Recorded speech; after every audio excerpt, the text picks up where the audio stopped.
అమ్మటి రాంబాబు మాట్లాడుతున్నారు. ఇప్పుడు లైవ్ చూద్దాం. తలదాచుకున్నారు. వాళ్ళందరినీ తీసుకురండి, వాళ్ళందరినీ తీసుకొచ్చి ఆ ఇళ్లలో ఉండే విధంగా చేయాలని ఏం చేశారండి? తొండపిలో ఇళ్ళు తగలేశారు, ముస్లిమ్స్ ఇళ్ళు తగలేశారు. అంతేకాదు ముస్లింలు బైకులు బళ్ళు మొత్తం తగలేశారు.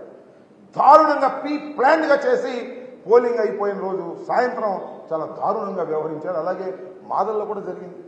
మాదల్లో తట్టుకోగలిగారు, కానీ తొండపిలో మాత్రం తట్టుకోలేక గ్రామాలు వదిలి పారిపోయినటువంటి పరిస్థితి. చాలా చోట్ల నుంచి నాకు ముస్లిమ్స్ ఫోన్ చేస్తున్నారు, ఏమండి తొండపి వాళ్ళు మా దగ్గరికి వచ్చారు, వాళ్ళు రక్షణ కల్పిస్తున్నాం, ఏంటండి తొండపి ఎప్పుడు వెళ్తారు ఏంటని. నేను మనవి చేస్తున్నా, మీ ద్వారా సిట్కి మనవి చేస్తున్నా, మీ ద్వారా పోలీస్ అధికారులకు మనవి చేస్తున్నా, కొత్త ఎస్పీ గారు ఇంకా జాయిన్ అయినట్టుగా లేరు, వాళ్ళందరికీ మనవి చేస్తున్నా. తొండపిలో శాంతి భద్రతలు నెలకొల్పే విధంగా చూడండి. ఎవరైతే ఇళ్లు వదిలి పారిపోయి ఎక్కడో తలదాచుకుంటున్నారో వాళ్ళందరినీ తీసుకొచ్చేటటువంటి ప్రయత్నం చేయండి. ఇలాంటి పరిస్థితి నేను ఈ మధ్యకాలంలో ఎప్పుడు చూడలేదు. ఊళ్ళు వదిలిపెట్టి వెళ్ళిపోయినటువంటి పరిస్థితి, లా అండ్ ఆర్డర్ ఏమైపోయింది ఈ సమాజంలో అనేటువంటి బాధ కలుగుతూ ఉంది. తొండపి మీద దృష్టి పెట్టి అక్కడ ఉన్నటువంటి ఇళ్లను సరిచేసి ఎవరైతే పారిపోయి బతుకుతున్నారో వాళ్ళందరినీ తీసుకొచ్చే కార్యక్రమం చేయవలసినటువంటి బాధ్యత మానవతా దృక్పథంతో కూడా ఉంది, చట్ట ప్రకారం కూడా ఉంది. ఆలోచన చేయమని మనవి చేస్తున్నా. నేను భావిస్తున్నాను ఈ సిట్ వచ్చిన తర్వాత అనంతపూర్లో కానీ లేదు పల్నాడులో కానీ విచారణ జరిగిన తర్వాత చాలామంది నేరస్తులు, ముఖ్యంగా దీనిలో నేరస్తులు పోలీసు వారే, బయట వారు ఏం కాదు, డబ్బులు ఇస్తే తీసుకున్న వాళ్ళు, సమయానికి డ్యూటీ చేయని వారు, అలసత్వం వహించేవారు, నువ్వు చేసుకోరా బాబు అనేవాడు, వాళ్ళందరి మీద యాక్షన్ తీసుకోవాల్సిన అవసరం ఉంది.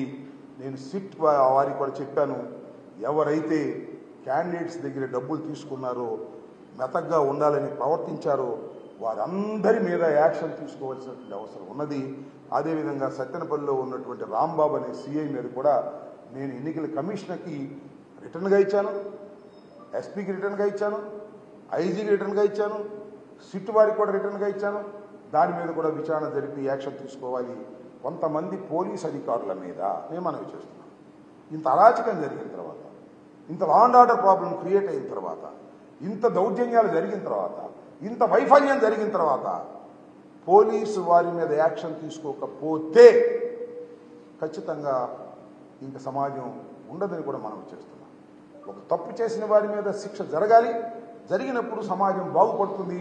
మళ్ళీ భయం వేస్తుంది, ఎస్ మనం డ్యూటీ సరిగ్గా చేయకపోతే ఇంకా మనకు శిక్ష తప్పదు అనేటువంటి భావన కలిగే విధంగా ఈ సిట్ న్యాయం చేస్తుందని, ఖచ్చితంగా ఎవరైతే పోలీసు అధికారులు అలసత్వంతో ఉన్నారో, ఎవరైతే కరప్ట్ అయ్యి డ్యూటీని చేయలేదో వాళ్ళందరి మీద వేటు వేయవలసిన అవసరం ఉంది.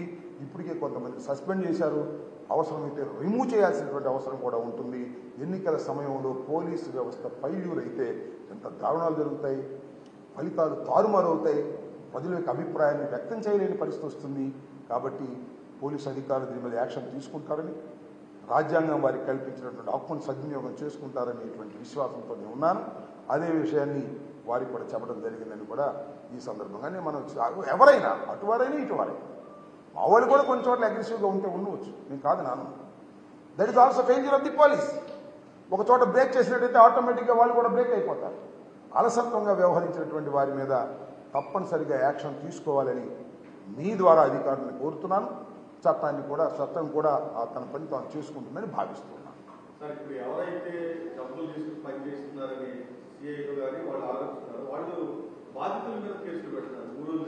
ఎస్, ఏంటంటే ఎవరైతే తెలుగుదేశం దగ్గర డబ్బులు తీసుకుని యాక్ట్ చేస్తున్నారో ఇప్పుడు ఏం చేస్తున్నారంటే, చిన్న విషయం, ఒక జెన్యూన్ కేసు ఉందనుకో, genuine case counter case, false case పెట్టిస్తున్నాడు ఈ police officer. For example Rambabu అన్ని ఎస్ఐలకి ఫోన్ చేసి ఆ కేసు లిస్ట్ చేయండి, ఈ కేసు లిస్ట్ చేయండి అని చెప్తున్నాడు.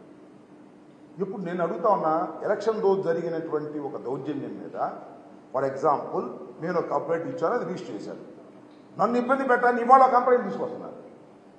కంప్లైంట్ తీసుకొస్తే అర్థం అయిపోతుంది కదా పోలీసు వారికి, అర్థం కదా. మొన్న ఇచ్చినటువంటి కంప్లైంట్ మీద ఇవాళ మళ్ళీ కంప్లైంట్ ఇస్తున్నారంటే ఫాల్సా, అది జెన్యూన్ అనడానికి ఏదైనా గాయమైనా ఉండాలి, ఏదైనా ప్రాపర్టీ నష్టపోయినా ఉండాలి. ఆ రెండు కనపడుకోకుండా కేసు రిజిస్టర్ చేస్తే కేసు అండ్ కౌంటర్ ఉంటే ఏదో చేయొచ్చు అనేటువంటి భావనతో ఉన్నారు. నాకు అదే విషయం, నాకు నారాయణపాడు విషయంలో నారాయణపాడు నుంచి ఫోన్ చేశాడు, ఏమండి వాళ్ళు కేసు ఇస్తున్నారండి అంటే, వాళ్ళకి ఫోన్ చేశాడు, ఏమయ్యా మేము చేయింది కేసు ఎందుకు ఇస్తానని అడిగారు లోకల్ వాళ్ళు. మీరు ఇచ్చారుగా, అందుకని మేము కూడా ఒకటి ఇస్తున్నాం కేసు. సిఐ రాంబాబుతో చెప్పి రాంబాబు రిజిస్టర్ చేస్తా అన్నాడు లోకల్గా. ఇలా ఫాల్స్ కేసెస్ రిజిస్టర్ చేసి, ఒక జెన్యున్ కేసు మీద ఫాల్స్ కేసు రిజిస్టర్ చేసి బెదిరించేటటువంటి కార్యక్రమం చేస్తున్నారు. ఇది చాలా అన్యాయం. అటు పెట్టామండి కేసు, మేము చాలా ధర్మంగా ఉన్నామని చెప్తున్నారు పోలీసులు. ధర్మం ఎటు ఉందో అటు ఉండాలి తప్ప అటు ఇటు కేసులు పెట్టి మేము రెండు వైపులా సమానంగా ఉన్నామనుకోవడం కరెక్ట్ కాదు. బాధితుడు ఇచ్చినటువంటి రిపోర్టుని మీరు రిజిస్టర్ చేయండి. బాధితుడు కాకుండా ఫాల్స్గా ఇచ్చినటువంటి కేసుని రిజిస్టర్ చేస్తే అది ఫాల్స్ కేసు, అది కరెక్ట్ కేసు సుపీరియర్ ఆఫీసర్ చాలా ఈజీగా కనిపెట్టగలడు. వాళ్ళకి ఆ విచక్షణ జ్ఞానం ఉంటుంది పోలీసు వారికి.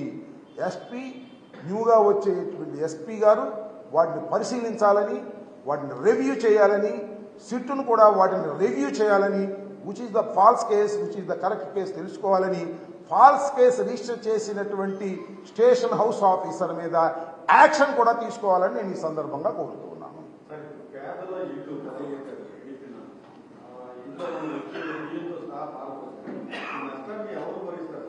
Will see later. నేను చూద్దాం. ఇప్పుడు ఫర్ ఎగ్జాంపుల్ తొండపి ఉంది. తొండపిలో అంతా ముస్లిమ్స్ పాపం. ఏ రోజుకి ఆ రోజు రెక్కాడితే కానీ డొక్కాడినటువంటి ప్రజానీకం వారి మొత్తాన్ని, వారి వాస్తువుల్ని ధ్వంసం చేశారు. ఇళ్లు పాల్గొట్టారు, ట్రాక్టర్లు కాల్చారు, స్కూటర్లు, బళ్ళు, టూ వీలర్స్ మొత్తం కాల్చారు, ఇంట్లో వస్తువులన్నీ కాల్చారు. వారికి ఏదో ఒక ఆర్థిక సహాయం ప్రభుత్వం వైపు నుంచో పార్టీ వైపు నుంచో చేయాల్సిన అవసరం ఉంది. దాని మీద కూడా ఆలోచన చేస్తాం. తప్పనిసరిగా నేను మనవి చేస్తున్నా, చెప్పడం కొద్దిగా అతిశక్తి ఉంటుందేమో కానీ జగన్మోహన్ రెడ్డి గారు మనం చెప్పాడు కదా, ఏమీ తేడా ఉంది.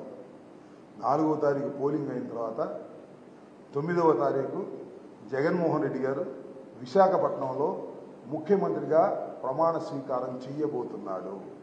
మళ్ళా వచ్చేది జగన్మోహన్ రెడ్డి గారే. ఎన్ని కుట్రలు, ఎన్ని కుతంత్రాలు చేసినా జగన్మోహన్ రెడ్డి గారే మళ్ళా ఈ రాష్ట్రానికి ముఖ్యమంత్రి అవుతారు. ఒకటి చెప్తున్నా, పొద్దున్నే ఉదయాన్నే బయలుదేరి వచ్చారు. తండోపతండాలుగా జనం వచ్చారు, మహిళలు వచ్చారు, వృద్ధులు వచ్చారు, వర్కింగ్ క్లాస్ అంతా కూడా వచ్చారు. దీనికోసం వచ్చారప్ప. చంద్రబాబు నాయుడు గారు గొప్పతనం నుంచి వచ్చారా? చంద్రబాబు నాయుడు గారు అద్భుతమైన పరిపాలన నుంచి వచ్చారా? అబ్బో చంద్రబాబు నాయుడు దేవుడు ఓటేద్దామని వచ్చారా? No no. జగన్మోహన్ రెడ్డి నా బిడ్డ, అమ్మ వడిచాడని వచ్చారు. జగన్మోహన్ రెడ్డి నా బిడ్డ, వృద్ధాప్య పెన్షన్ ఇచ్చాడు అని వచ్చారు. డ్వాక్రా మహిళ రుణమాఫీ ఇచ్చారని వచ్చారు. రైతు భరోసా నుంచి వచ్చారు. నా బిడ్డను మళ్ళా గెలిపించుకోవాలనేటువంటి కుతూహలంతో లక్షలాది మంది, కోట్లాది మంది ఓటర్లు ఉదయంనే బారు తీరారంటే అది ప్రభుత్వ అనుకూలత తప్ప ప్రభుత్వ వ్యతిరేకత కాదు. Note it. 4వ తారీఖున మళ్ళా చూస్తారు మీరు. జగన్మోహన్ రెడ్డి గారు అద్భుతమైనటువంటి మెజార్టీతో గెలవబోతున్నాడు. పాజిటివ్ ఓటు చాలా అద్భుతమైనది. చాలా మంది అంటున్నారు, ఏమండి పోయినసారి కన్నా పోలింగ్ బాగా పెరిగిందా, ప్రభుత్వ వ్యతిరేకత ఉంటుందని ఆశపడుతున్నారు వాళ్ళు. నేను మనవి చేస్తున్నా, 2014లో తెలంగాణలో కేసీఆర్ వచ్చాడు. 2018లో జరిగింది మనకన్నా ముందు, 1 సంవత్సరం ముందో 1 6 నెలల ముందో. 2014లో ఉన్న ఓట్ల శాతం కన్నా 2018లో ఓట్ల శాతం పెరిగింది. మళ్ళా కేసీఆర్ వచ్చాడు. ఇక్కడ కూడా ఓట్ల శాతం పెరిగింది. మళ్ళా జగన్మోహన్ రెడ్డి అధికారంలోకి వస్తాడు. దానిలో ఏ విధమైన సందేహము లేదు. ప్రజలు ఉదయాన్నే లేచి వచ్చి జగన్మోహన్ రెడ్డి గారి గుర్తు ఫ్యాన్కు వేసి తృప్తిగా ఇంటికి వెళ్లాలనేటువంటి ఉద్దేశంతో వచ్చి గంటల తరబడి సైతం లైన్లో నిలబడ్డారనే విషయాన్ని దయచేసి మర్చిపోవద్దని మనవి చేస్తున్నా. జగన్మోహన్ రెడ్డి గారే మళ్ళా ముఖ్యమంత్రిగా కాబోతున్నారు.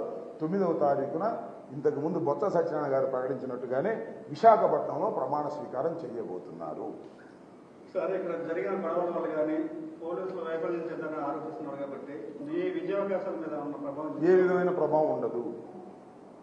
నేను నా విద్యావకాశాల మీద కానీ లేదా వైఎస్ఆర్ కాంగ్రెస్ పార్టీ విజయావకాశాల మీద కానీ ఏ విధమైన ప్రభావం చూపలేదు. కొన్ని చోట్ల సైక్లింగ్ లాగా రిగ్ చేసుకున్నారు. ముఖ్యంగా నార్నిపాడు, చీమలమర్రి, దమ్మాలపాడు గ్రామాల్లో వాటి మీద నేను రీపోలింగ్ అడిగాను. ఎలక్షన్ కమిషన్ రీపోలింగ్కి సుముఖంగా లేదు ఎవరని చెప్పారు. దీన్ని అవసరమైతే I will go to the court also. నాకేమి ఓటమి భయంతో కోర్టుకు వెళ్తున్నాను అనుకోకండి. అసలు ఇలా రిగ్గింగ్ జరిగినప్పుడు ఇంత అడ్వాన్స్డ్ సొసైటీలో 2 3 కూర్చుని వారి గొంతు మీద నొక్కునే పరిస్థితి వచ్చినప్పుడు why are not open the camps ఏవైతే ఉన్నాయో మన దాన్ని ఏమంటారు ఎఫ్ క్యాంప్స్ అవి ఓపెన్ చేస్తే కదా అర్థమయ్యేది. ఎందుకు ఓపెన్ చేయరు అనేది నా పాయింట్.